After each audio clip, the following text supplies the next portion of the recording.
the whole game at the end of the day, Max, you tell me if I'm off base here, but because this is more your end, but it's moving product.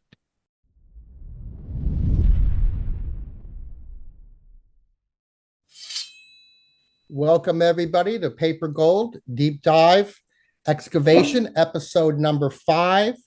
We have a phenomenal guest this morning for us. We have Felicia from Georgia, and we are going to be talking a lot about eBay, starting an eBay book business, and also talking about pricing higher end books. And so, to begin, we'll have Felicia introduce herself, tell us a little bit about herself and the dream she has for her book business. And then Cody and I will begin helping her answer the questions she has on her mind. So without much further ado, Felicia, please tell us a little bit about yourself. I'm Felicia Bush. I live in Georgia and I'm a retired art professor. Enjoyed teaching for a very, very long time, a lot of different aspects of art. But all the time that I was teaching, traveling quite a bit, I was collecting and an eclectic groups of collections, but probably my biggest collection are my books. And I got interested in first editions, first printings, and learning about that about 25 years ago, I guess. So I started way back then, dropping in and out of thrift stores, estate sales, whatever, looking for that book that was a hidden treasure. Mhm. And the joy of, I mean, the very first time I ever walked out of a thrift store with a book under in a bag that I paid back then a quarter for, and it was a first edition of some 20th century literature, knowing that that book was worth right that moment $40. I mean, just absolutely thrilled me, the treasure hunter in me. Mhm. So all of those books went onto my shelves, usually put Mylar covers onto the dust jacket to protect them. But for 25 years or more, I have been collecting um, that type of books, and I've gone from 20th century literature to back into as far back in the 1700s.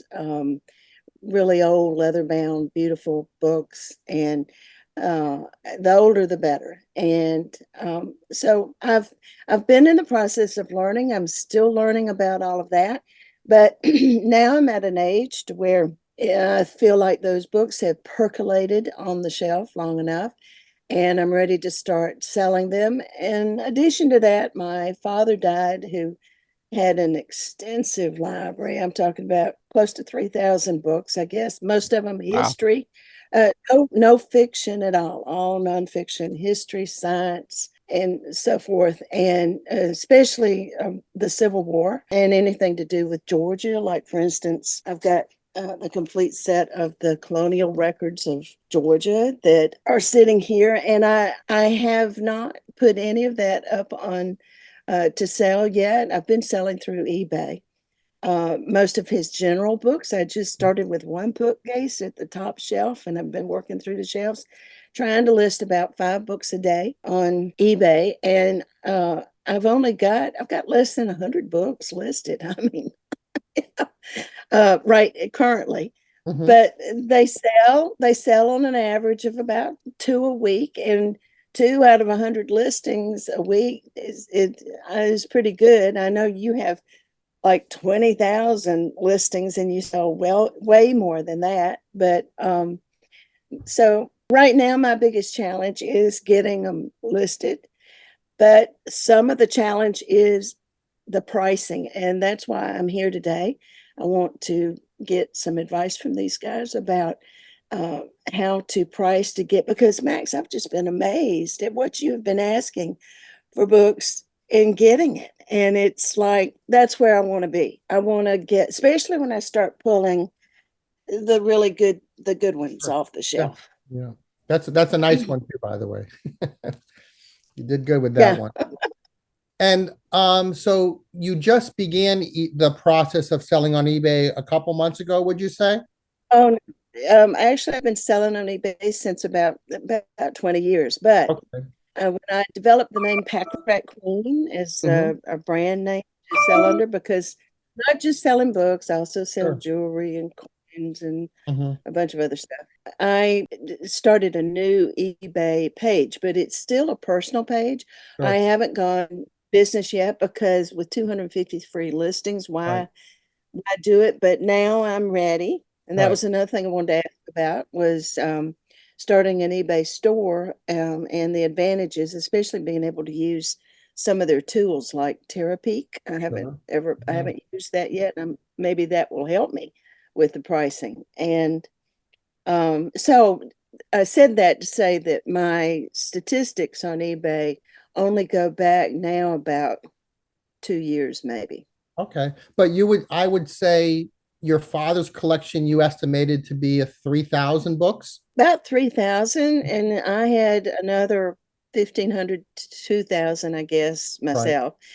And of those are these first editions. Right. And so you're sitting on I don't want to say a death pile, so to speak, but you're sitting on an inventory of 5,000 that has not been listed yet. Right, which Right. we spent a good bit of time on in our group talking Sure. about sourcing, Yeah. and I'm listening to all of that and paying attention. But at the moment, my need is to get everything I've got listed, and it'll Right. be a long time before I go back out to the sourcing. Right. And you did say earlier you are trying to do 5 books a day right now. And that's my goal, Okay. and maybe 4 days a week I get it. I make the goal, Sure, yeah, but that's fine. Yeah, that's still a good number. I mean, you're getting into the groove of eBay now, so that's a good number. And I know pricing and research is definitely an issue. I know you want to be able to move your books out at a very adequate and fair price. Um, so when yeah, we because when we talk about these subjects on the Thursday night Zoom call of Paper Gold, I know we talk about how to find prices through WorthPoint or even mm, Google or Biblio. But also, Keepa. Cody will always do a great part of the show talking about the Keepa charts. And so right, I don't want you to ignore the Keepa charts for establishing price, because one of the beautiful things about Keepa is you can get lifelong history prices of that book. And so we don't want to ignore that. My main concern for your growth is probably trying to go from 5 to 10 books a day, maybe 5 days a week, and using the Discord we have to help price things where you may not be able to find prices. I know with your dad's collection, some of those Civil War books are going to be, really hard to find some of those prices if they're, uncommon titles or hard to find titles. So don't ever be afraid to use the Discord. But I think Cody, you may want to add to this part. I think, I don't want Felicia to be under the impression that selling on eBay means you just have to use eBay pricing techniques or hacks to find prices, that you could use Keep as well. yeah. Um, May I interject, Cody, before you get started, that I do use and have for years since I first started collecting first, and because I put them into inventory and I put in a fair market value, and all that kind of stuff. I've been using bookfinder.com Okay. just because it's a conglomerate of all of the big dealers, including eBay, but Alibris and Ave and Amazon. And I have found that they're not comps, but they're at least what other dealers are asking. And Right, you can compare apples with apples by reading the description, because the condition and the edition, the printing number, all of that, you've got to right. compare apples to apples. Yeah. So I've been using bookfinder.com for years and very familiar with it. I was listening when you described Coded Keepa and actually got it up and running before our Zoom meeting was over. So, Excellent. and I've been learning to use it, and that's been very valuable. do you have the paid version of Keepa real quick? Or do you just have the Yes, free? Okay, okay, gotcha. Go ahead. That's a great Sorry. that's a great start. and That's a great start though, Felicia. yeah, and then of course I obviously know how to use eBay sold comps. But I still can't, no, knowing how to do all that, I still can't though make the jump to the pricing that Max you've been coming up with Mhm. and the prices you're getting. I mean, Right. just Well, um I would just like I'd like to backtrack here just a little bit because I think we might have jumped the gun because we have the time since we just have one person today to kind of get this understanding. So with your inventory, okay, is your main goal like is it hey, I have a collection of books and these are my collection. I don't care, I want to keep everything. Doesn't matter if they're good or bad, whatever I find the soul comps. Or are you saying is your mindset, hey, look, I'm ready to get this rolling. I'm wanting to like have this set up and have, only inventory that's going to be worth my time selling. It, what is your goal for your business and for your inventory? Because I think that kind of answer can help us know where because we don't expect everybody to like want this to be where they're hard going into it. There's other options too. So I'm just curious as to what you're trying to build with it. okay, well my primary goal is to now begin selling out of my collection. I have chosen to start with all the nondescript books, which I have many of those that are, in other words, not my first, not my most valuable books, Right. until I can get into the swing of selling and pricing and everything that's involved. Because once I do start listing, the books that are valuable, um, that really have value. And I don't want to just experiment with books like this or even The Gone with the Wind, which Mhm. is that book club edition. And I haven't messed with it because it was a book club edition. So I don't know how to price it. I haven't messed with those yet because yeah, I don't feel like I've gotten the skill yet at pricing. So I've just started on my nondescript books, but my goal is to sell down. I mean, I've got inventory. I need to sell out of that inventory. Once I get it down to a certain level, I can think about sourcing again, which I'd love to. I'd love to go back to finding the treasure. But it doesn't make sense for me to do that now when I'm sitting on sellable inventory. So Have just I? help me make sure clarify me if I'm wrong on this. So you do want this to become like you want this to become your full-time business. You want to turn Correct. the inventory you have Yes. into your eBay store or whatever store you're going to choose to set platform you're going to sell on, and that's what you want your inventory to be. This isn't like it's not about books that you because just speaking from experience, books that I thought were valuable that I would set aside, Max can tell you this too. I was wrong plenty of times, especially when you first start, which I'm sure you probably have plenty of inventory from before you had more knowledge. So that could be a great way to start narrowing these down. But one thing I will say to you, I know you say you don't want to experiment with these books, but it doesn't have to be. You use the word experiment, but I don't think it really has to be an experiment. So if you go through and you utilize the platforms like you have WorthPoint. I know you didn't mention that that's what you do have that. So I Yeah, mean the full. the whole game at the end of the day Max, you tell me if I'm off base here, but it because this is more your end, but it's moving product. So if you go through and you're looking at what these books are selling for, that's at the end of the day, that's what you want to be pricing your books at. Now, you're not always going to get top dollar. I mean, that's just a part of the game. You put that top dollar on your books that are super pristine, that are super collectible, but if they're not, Mhm.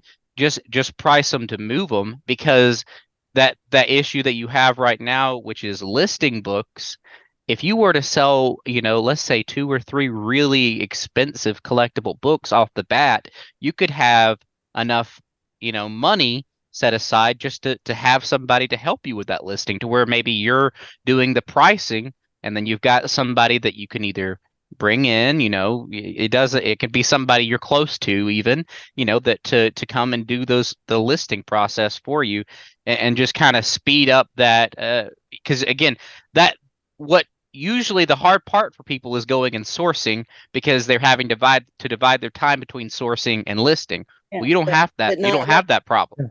Yeah. So, but that's kind of, at least off what you've said so far, I wouldn't be afraid to list these books that you are saying are valuable. If you're concerned, that's why we have the group. That's why we have the Discord. That's why you've got Max. That's why you've got me. Ask, like, hey, look, I'm about to list this book that I think is worth this much. Do you guys have any input? Or Max, do you have any input?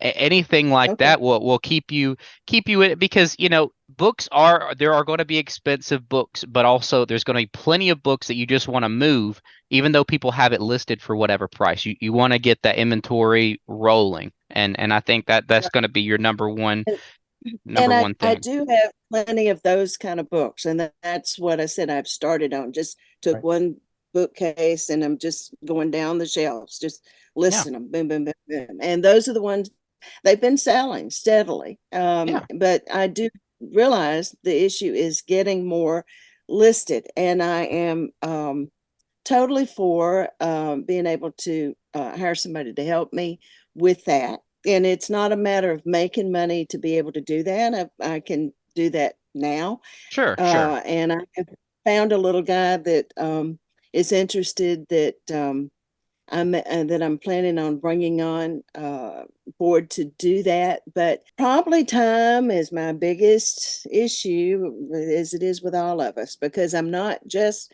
selling books. I also sell jewelry. Right.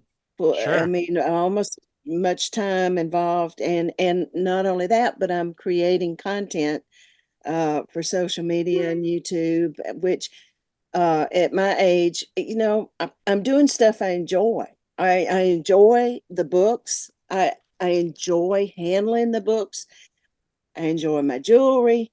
I enjoyed making the videos, and so I have to balance putting myself under pressure to do, and forget the enjoyment part. Right. Um, I just find that I keep coming up against a wall, though, in this process of listing, where I'm just not sure how to price. Right. I mean, I can look at WorthPoint, I can look at Bookfinder, I can look at Keepa, but I keep going back to what I see Max doing and the prices that he's getting. And I'm just amazed, because I think to myself, would I have priced that book at that amount? And most of the time I have to say, no, it's like Max is pricing 2 or 3 times higher than what I would have put it out there. And I don't know where I'm disconnecting with Right. my information. Well, I, What's keeping me from pricing it right. higher? I think Cody has hit upon a great point for you, which is you are a great candidate to hire somebody because of all the other things you are doing outside of the books, but you definitely have a desire to want to sell down and sell the collection down. So that's one thing that I would definitely look at. And I'm not the biggest fan of having a number of sell this many books a day.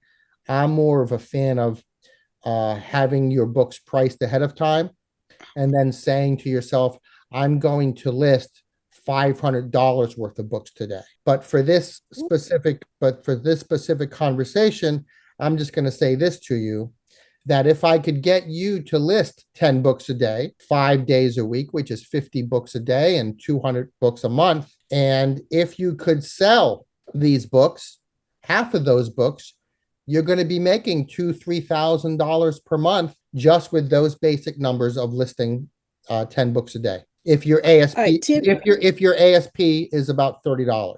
I will say too, before, I know you're about to say something, but you have, if you're selling like at least a book a week, right, and you've got about 100 listings, You've got a good sell-through rate, by the way. Like 1% is good, and it's a good sell-through rate compared to what some people will have with 300, 400 listings. So you're already on the right track if that's what's happening. If you're able to get that quantity of sales every week, you're doing Mhm. you're doing things the right way. I would say too, just as a side note, I wouldn't bog myself down with the pricing. Like I would just try and get your pricing, go off of what you're able to see books are selling for, and move on. And try and if you're talking about the $1,000 plus books, those are the ones that I would say, hey, just reach out. I mean, if you're those are so few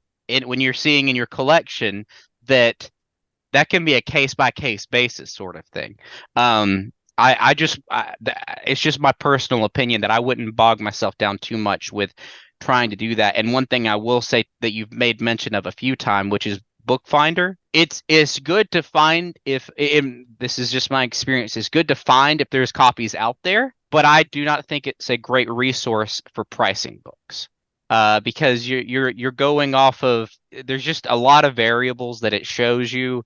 You're not like when it pulls up an Amazon listing, you're not going to see what the lowest price is. Is there's I would much rather you use sites that are just going off of what books are selling for when you're going to do your pricing for one. That that's me, Max. If you have any Right. other thoughts on that. Yeah. Well, And your number one go to for determining that is Keepa. It's Is that my first. Well, again, I am primarily Amazon, so yes, it is keep up, but that doesn't mean every book is on Amazon, or maybe like it's a very rare book. Let's just throw this as an example. It's a very rare book, and then on Amazon, let's say it doesn't have a picture and the copyright date is off or something.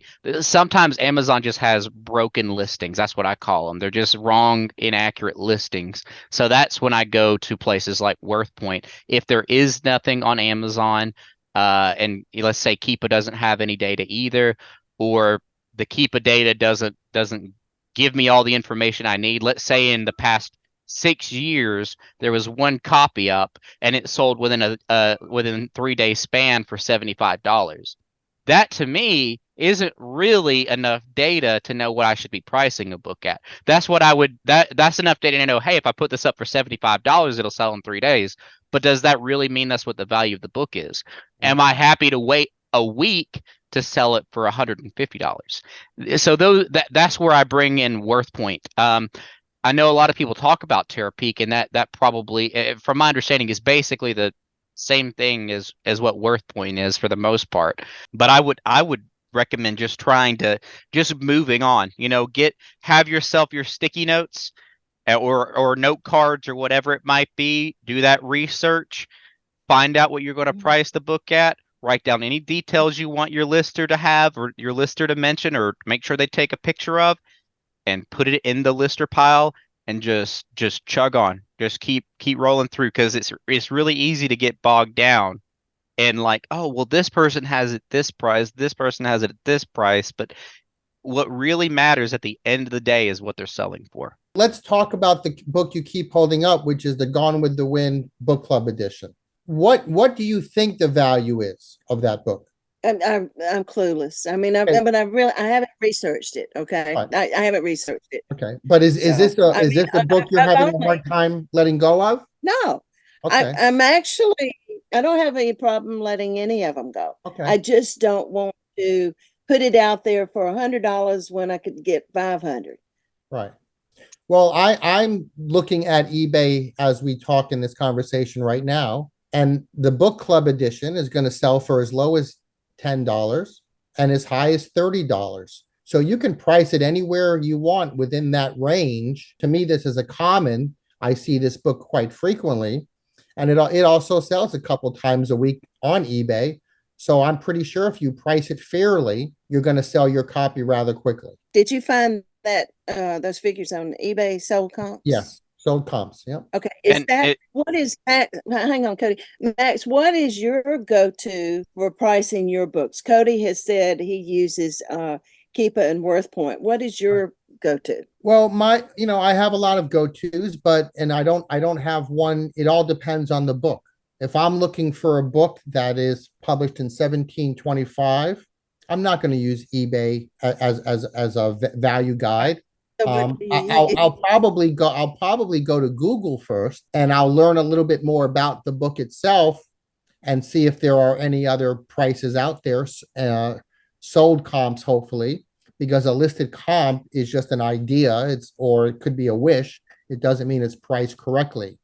See, that's what I like about what Cody does with Keepa is Cody's actually getting sold history throughout the life Mhm. and duration of that book on Amazon. In your collection, whether it's your father's books or your collection of modern first books, I have a feeling based on previous conversations that you and I can definitely easily find prices for you for these books. I just think you have to be diligent and consistent on saying I'm going to find prices for 10 books a day. And if you can make that your goal, and I'm not saying listing them, I'm just saying find the prices of them.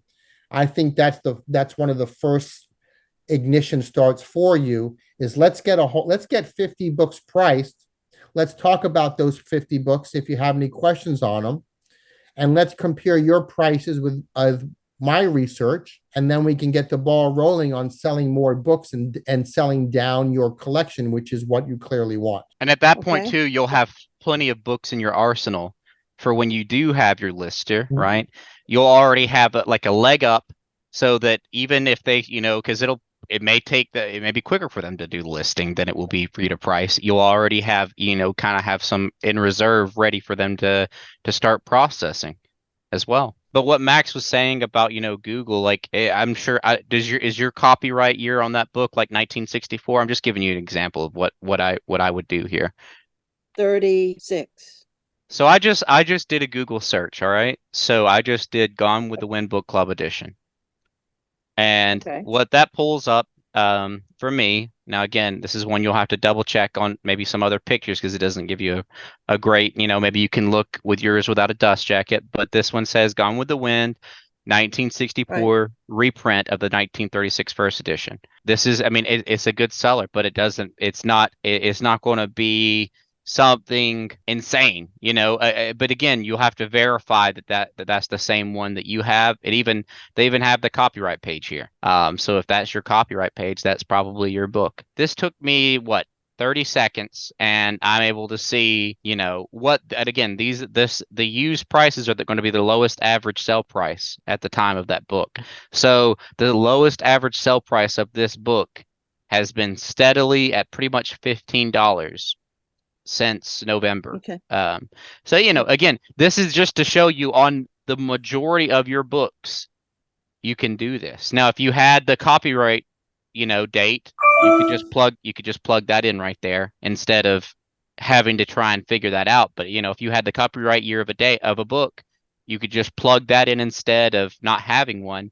And again, Amazon is I've said it, they sell the most books, used books, period. That's the one. And they work a lot with Google. Okay. So pay a lot of money to be on there. They're going to almost always be at the top of the search results when you're searching for something. And the one that's at the top, if it is your book, that's the one that you want to go for if you're going to utilize Keepa to help you price your book. Let me just say about this book. This book has been sitting in the back of my shelves, and I hadn't even never thought about it because it's probably a very rare book in my collection because it is a book club edition. I have absolutely no book club editions and no ex-library books in my collection.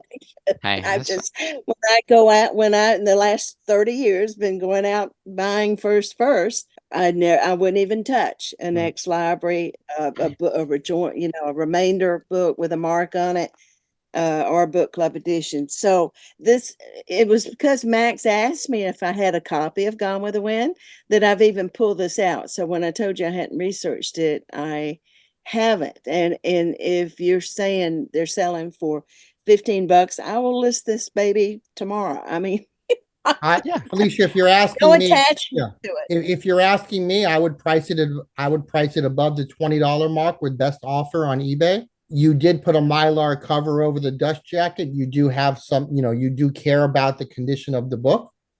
So you may want to Mhm. price it a little bit higher just because someone's going to get a very nice dust jacket with that.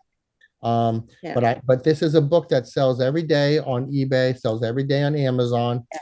You don't have to be Well, worried about a book like that. You're not ever going to underprice it. And also, don't forget about things we talk about in the paper gold Zoom calls. There's nothing wrong with a customer getting a little bit of a good deal and becoming a repeat customer as well. yeah, I understand that. But that particular book is atypical of Right. what I'm dealing with. Yeah, this was just an example of just how Yeah. like I'm not even the value of the book is meaningless in the scenario of what I was trying to show you is my point was just this can be that it can be that quick to figure out the pricing of the majority Right. of the books that you're going to process.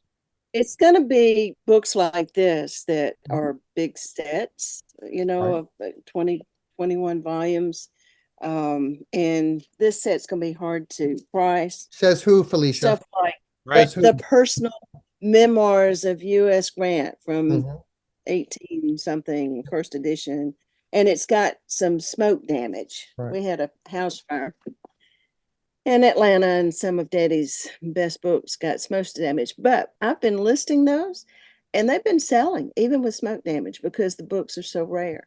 Is the 21 volume set listed? I think that's right. I did a quick count back there in the back where they're stored, and most of them are about this size. What is it So called? it's the Colonial Records of Georgia. Like, I don't know if you read my story about selling the 128 volume. I didn't sell it. 128 volumes of the official records of the War of the Rebellion. Mhm. Uh, Dad had the original binding Sure. and a complete set. And You it was, made the comment earlier that it was going to be tough to price that set. Why is it going to be tough to price it? well, maybe I misspoke. I haven't tried to price it yet, but the fact that it's also got smoke damage, all the Right. spines, there's that. I haven't priced it yet. I haven't researched it yet. Yeah. But Okay. it's been sitting there staring me in the face, and I'm thinking I don't even want to touch that until I learn a bit more from Max and Cody about how to find the pricing on. I mean, if I didn't know you guys, I would have probably gone to bookfinder.com first of all to find out, does anybody else out there have a set?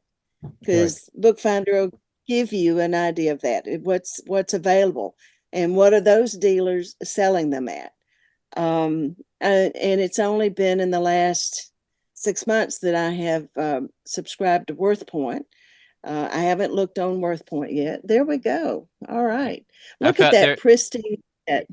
Yeah, but again, this can show you, this can tell you Okay. right here, like off the bat. And now this was back in 2022, so I think I did a best match. But in 2022, it sold $450 for a pristine set of 1 through 25.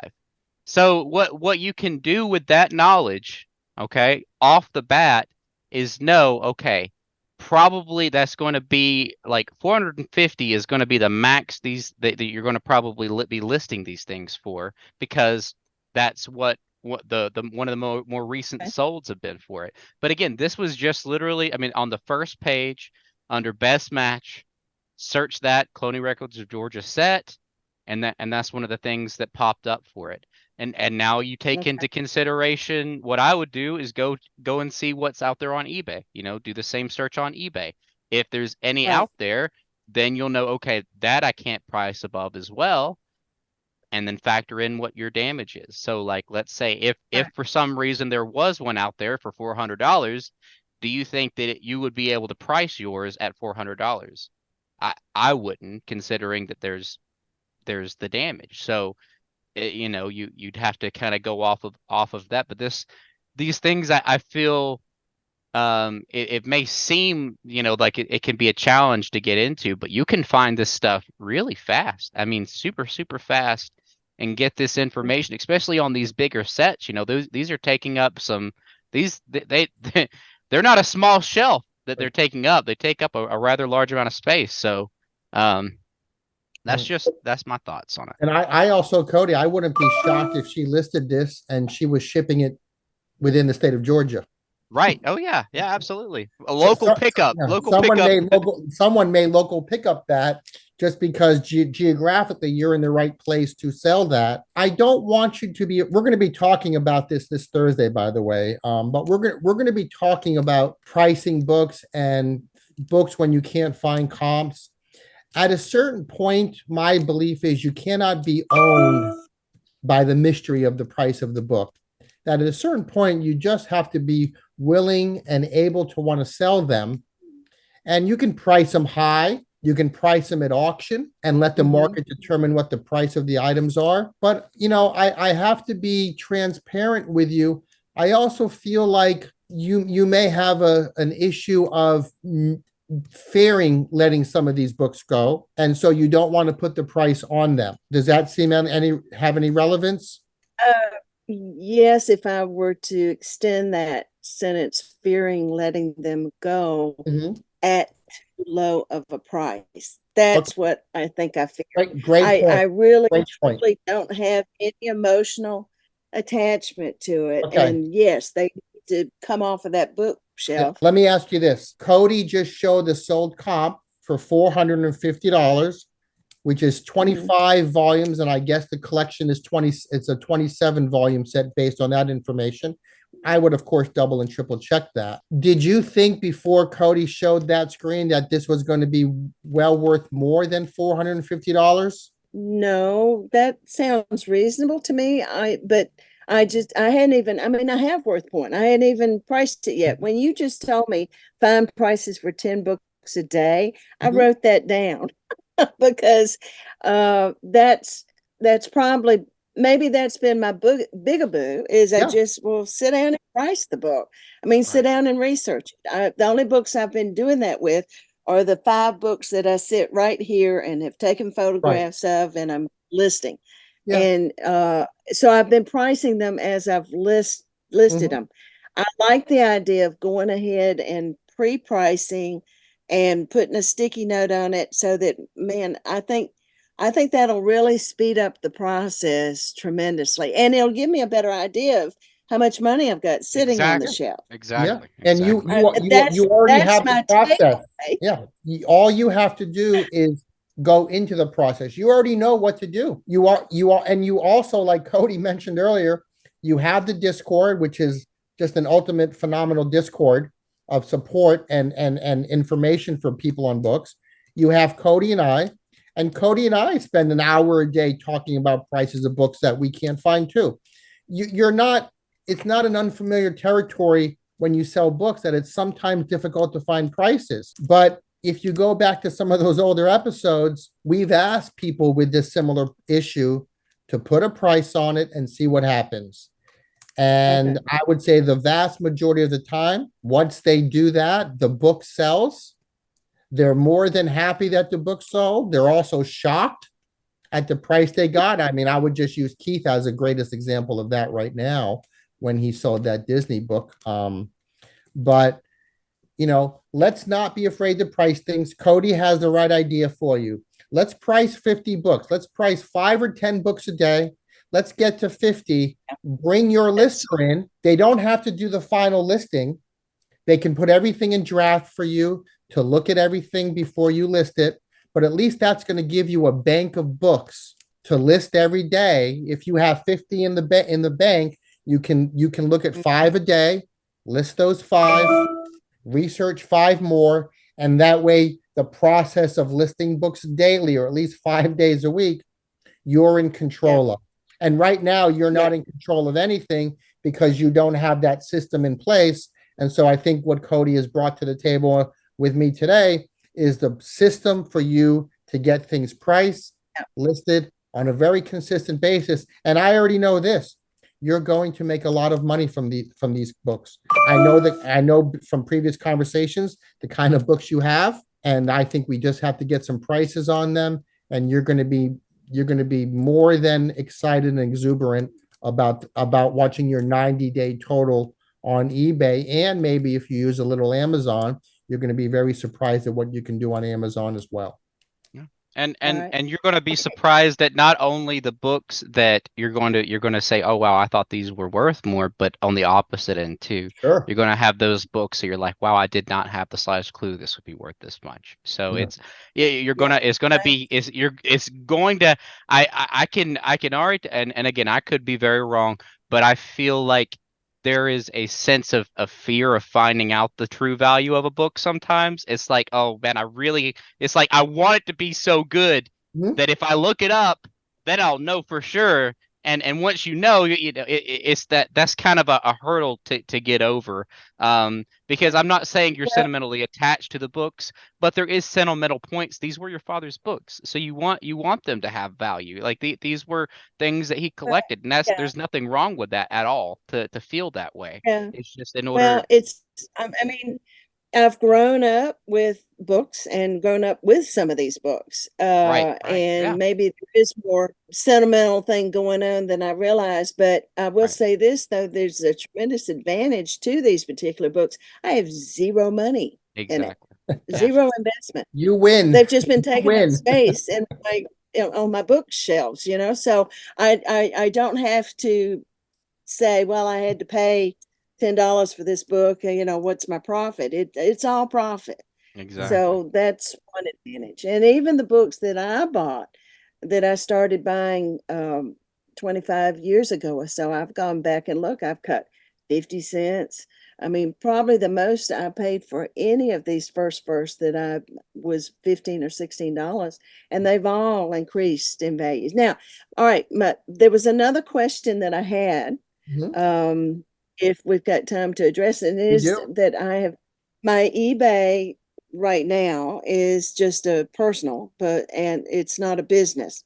And so I'm ready now to move to a business account. I don't see any difference though if of I mean it's still almost 15% fee. I need for you to tell me what is the advantage Yeah. to be in a store Right. Well, other you're than you're you're having a going to personal get account. you're going to get more promotions by being a store. Okay. You're also going to get the banner that we talked about last Thursday in the Paper Gold Zoom call. You can create I your own artistic banner. okay. Like currently, mine says we combine shipping on all orders.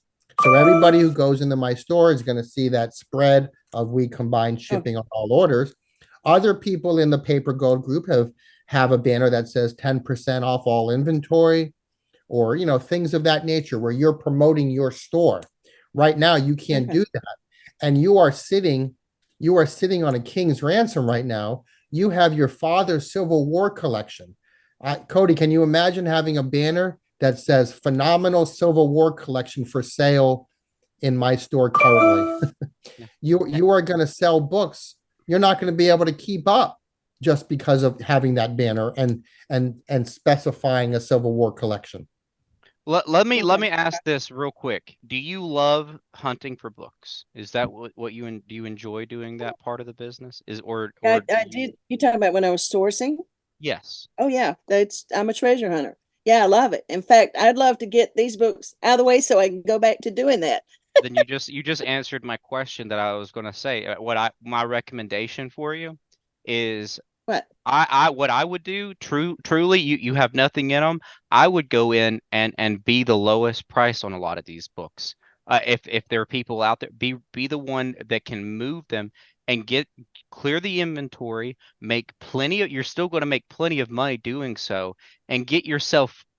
I know that they don't have you trapped, but get yourself free to go do. You said you're a treasure hunter, right? So get yourself free to go to start being able to do that again, and get your inventory moved out.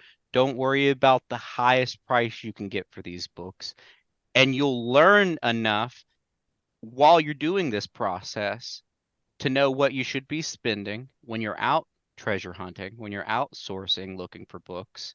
It'll give you it's going to give you a great exercise and the ability to sell and make plenty of money, but also to sell your inventory relatively quickly too.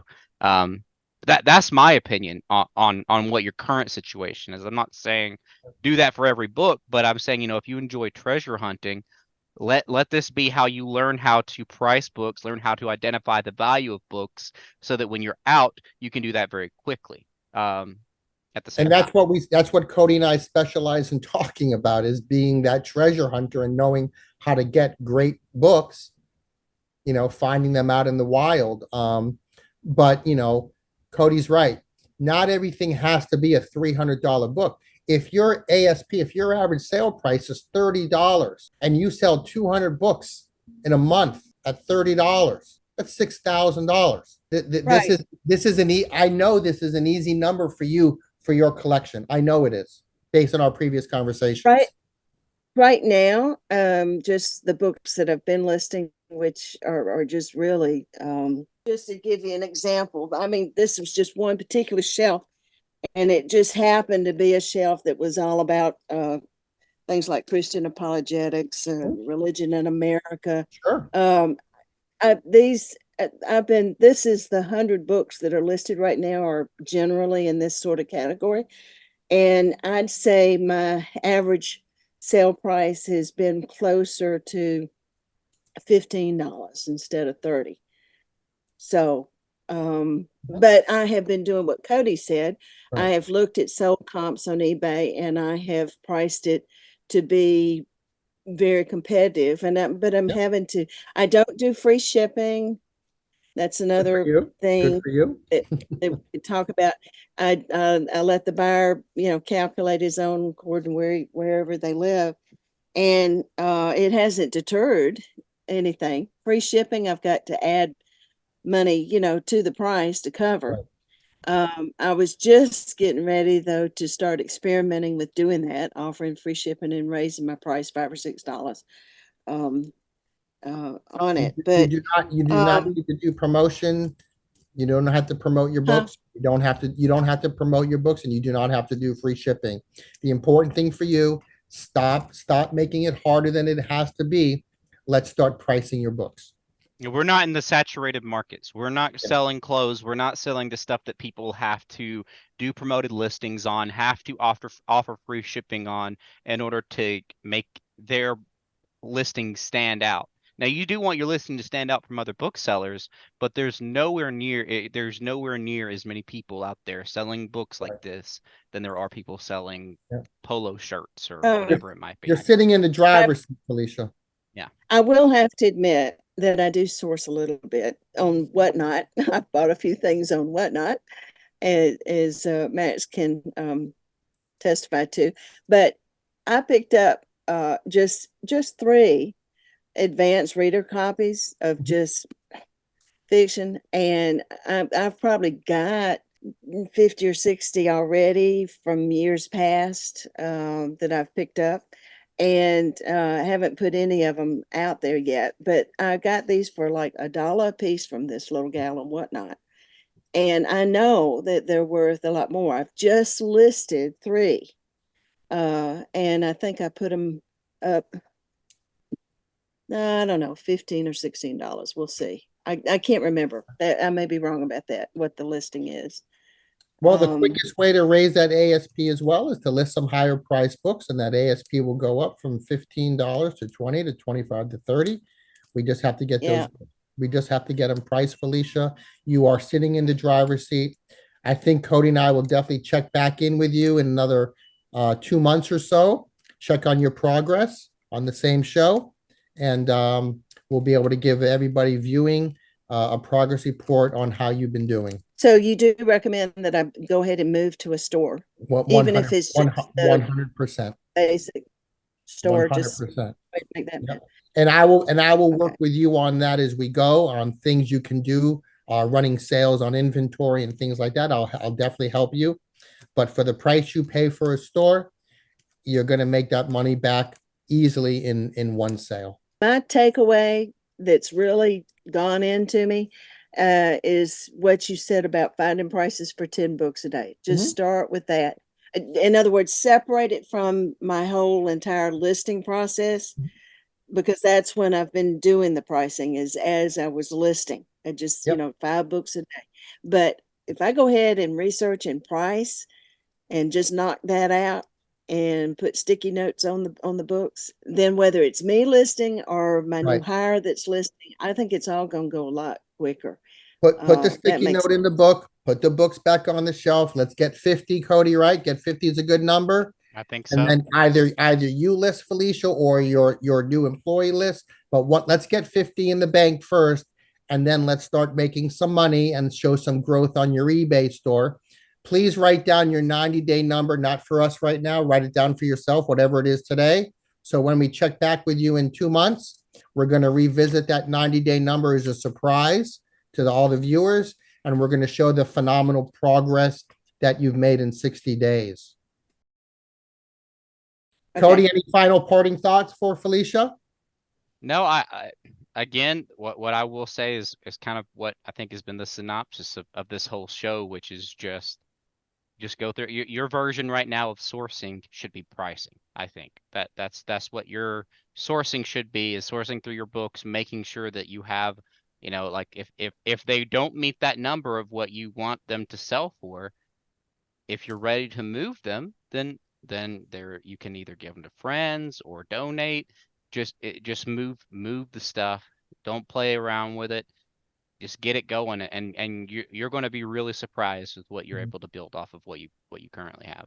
I think you're going to be shocked once you get your process and your system going. I think you're going to be shocked and utterly surprised at how quick your books are going to start selling, and money coming into your store. So we'll definitely check on you in 60 days. We'll bring you back.